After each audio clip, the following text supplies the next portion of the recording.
Did you know that Spotify used pirating technology in the early days to revolutionize music streaming? Back in the mid 2000s, piracy was unstoppable.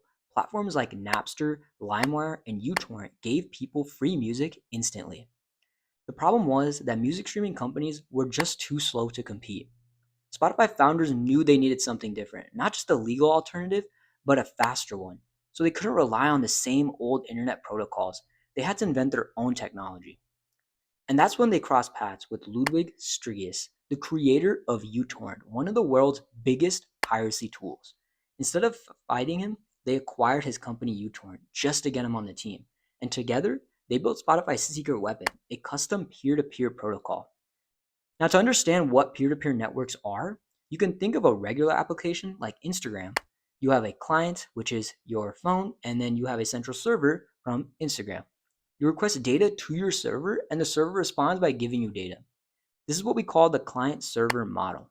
For peer-to-peer, this is very different. Each device that joins the network can be both a client and a server, meaning that peer 1 can request data from peer 2, and peer 2 can also request data from peer 1, and vice versa, making it decentralized.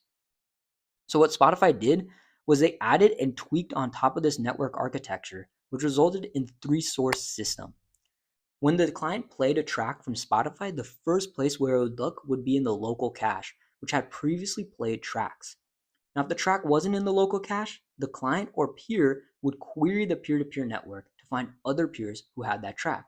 But it wasn't as simple as this, as in order to find other peers who had that track, the client or peer would first request the track ID that it needed from a centralized tracker, which mapped track IDs to peer IDs, telling you which users or peers had that specific track.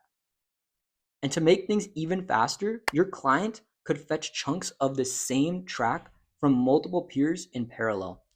Now, if the tracker didn't have the track the client wanted, then as a last resort, the client would request the track from Spotify's own servers.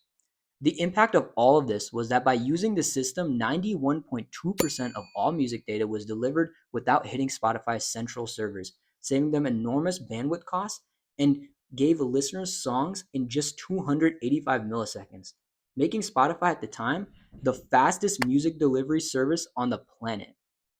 Spotify kept this custom technology until 2014 when server bandwidth became less expensive.